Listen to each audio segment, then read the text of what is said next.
We need to talk. No, it's not that talk that your mom had with your dad right before he left to go buy some cigarettes and never came home. See you when you're grown up. In actual fact, it's a really good talk. We're having a baby. Ever wondered what would happen if one car and another car had a baby? Well, this is that story. What the is going on here? What would happen if LMP2 and DTM of Class 1 era 2019 had a baby? Well, if they did, they'd make this monstrosity. And this is the Super GT500. And here's why it's better than both its mom and its dad. But first, let's reset your definition of intense motorsport. You might look at the door-to-door brutality of DTM's Class 1 era and call it the peak of touring car aggression. You might even watch the ultra-efficient, physics-defying world of LMP2 prototypes and assume that's the ultimate expression of speed and sophistication. But I think you're missing something special. And it's found in Japan. It's a series where 650 horsepower machines, disguised as production cars, wage war on unforgiving circuits, not just against each other, but against the regulations themselves. I mean, here's the production car, and here's the Super GT500 it's based on. What? Today, we're going to break down why Super GT500 is more unpredictable, more demanding, and ultimately more thrilling than DTM and LMP2. By dissecting the technology, the tracks, and the extreme level of talent required to survive it. Just like your mom and dad, they are worlds apart, so let's meet the family. To understand what makes Super GT500 so wild, you first need to know who its parents are. First, we have DTM Class 1, 2019 to 2020. This was a stark contrast from the previous generations with 4-litre V8s.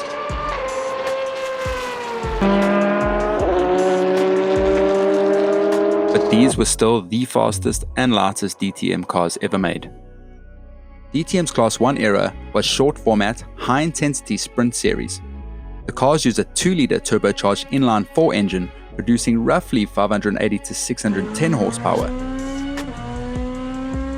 with additional bursts of power available via a push to pass button.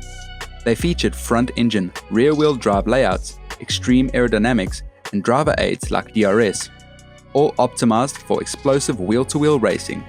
It was aggressive and precise and brutally fast, but also tightly regulated. The DTM Class 1 series was designed to compete against the Super GT500, so there are some clear parallels between the two, even sharing the same spec carbon fiber monocoque chassis. Some might say, like father like son, right? Here's a comparison of the two, side by side. Crazy, huh? DTM was a sprint war, fought inside very defined boundaries. So, now that you've met the daddy, let's meet our mommy. How did that get in there? That's better. LMP2 represents the opposite end of the spectrum. These are mid-engine, rear-wheel drive prototypes built for endurance racing. Every car runs the same 4.2-litre naturally aspirated Gibson V8, producing around 600 horsepower, paired with a spec gearbox and strict cost control, with massive downforce and ultra-clean aerodynamics. LMP2 cars are designed to be efficient, stable, and relentlessly consistent over long stints. A lot of excitement comes from traffic management and strategy and endurance execution, not from a technical one-upmanship. LMP2 is a masterpiece of regulation, but it deliberately restricts performance and creates a clear divide between the faster hypercar it shares the same track with. Now, let's meet the monstrosity of an offspring. The Super GT500 lives in a space between these two worlds, and then pushes far beyond both. Like DTM Class 1, the Super GT500 cars used a hot little 2-litre turbocharged 4-cylinder engine producing around 650 horsepower. Engine mounted in front and power sent to the back. These cars sit on a carbon monocoque chassis born from the Class 1 cooperation between Japan and Germany. Super GT is a silhouette formula. The cars only resemble road cars in outline. Under the skin, they're full-blown prototype-level machines. Historically, Honda ran a mid-engine NSX GT500 alongside a front-engine Toyota and Nissan rivals. In recent years, Super GT shifted to a unified front-engine layout to control costs and tighten competition.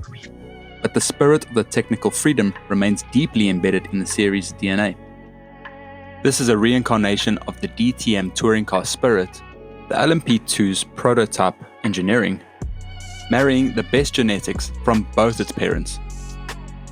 Super GT500 cars include the Honda NSX GT, the Nissan GTR, the Toyota Lexus LC500, the Honda HSV, and Toyota Lexus SC430. But these are no longer around. But today, they use a Toyota GR Supra, a Nissan Z, whatever, and the Honda Civic Type R. Before we move on, I want to thank each and every one of you for watching. Exploring racing and also learning from all of you in the comments is a truly rewarding hobby. I had very low expectations and it blew up. And if this exploration of what makes Super GT so remarkable is getting your little engine running, This went from 6 to midnight. be sure to hit the subscribe button for more motorsport analysis. Technology, aero wars and controlled chaos. On paper, these cars may share engine sizes or power figures, but how that performance is used is entirely different. LMP2 cars are designed around maximum aerodynamic efficiency, generating predictable downforce that allows drivers to push with confidence. DTM Class 1 cars featured complex aerodynamics within a narrow development window, prioritizing stability in close combat. Super GT500, however, is defined by an ongoing aero war. Manufacturers continuously develop intricate bodywork, cooling solutions, and airflow tricks, often pushing right to the edge of the rulebook, cornering speeds that can rival prototypes despite the closed-wheel silhouettes. The tyre factor, then and now. Historically, Super GT featured a fierce multi-manufacturer tyre war involving Bridgestone, Yokohama, Dunlop, and Michelin. Stop it. Get some help. In recent years, Bridgestone has become the dominant supplier, but the tyre compound choice and degradation remain critical strategic factors. Tyre manufacturers could develop a tyre for the specific car on the specific day at a specific weight at a specific weather condition. Teams still gamble races on tyre behavior, a variable absent from DTM and LMP2, where spec tyres remove this dimension entirely. DTM is raced on classic European circuits like Hockenheim, Nürburgring, and Lausitzring. LMP2 competes on wide FIA Grade 1 endurance circuits such as Le Mans, Spa, and Daytona. Super GT lives on Japan's most demanding circuits: Suzuka, Fuji Speedway, Sportsland Sugo, Autopolis, and Malaysia's Sepang International Circuit. Suzuka stands above the rest. High-speed directional changes, blind crests, and relentless commitment through corners like 130R leave no room for imbalance. Super GT500s are developed specifically to conquer it. Piloting a weapon.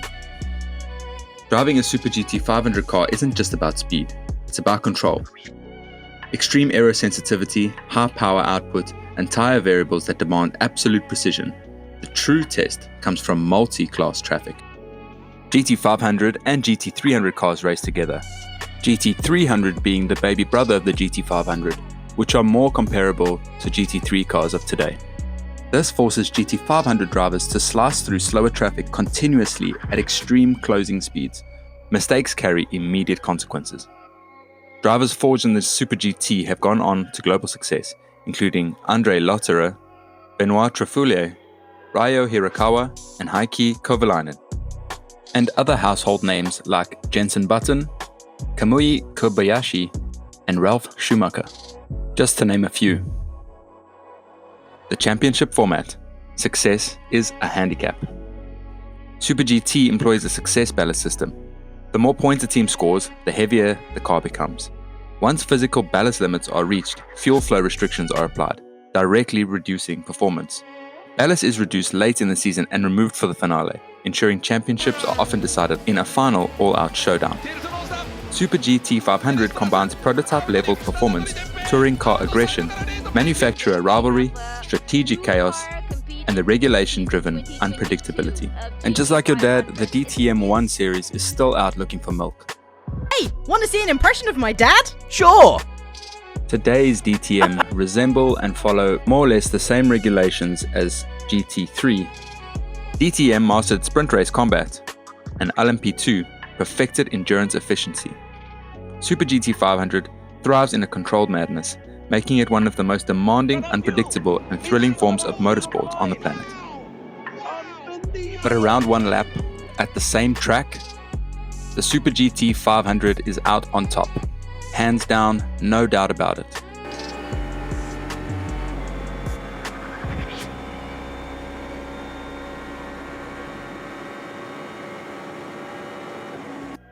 Although LMP2 hasn't competed against the other two, Super GT500 and DTM 1 class did. And these were the results. Super GT500 mopped the floor with him. A perfect blend of prototype and touring car made the ultimate GT car. Thanks for watching. I'll see you in the next one.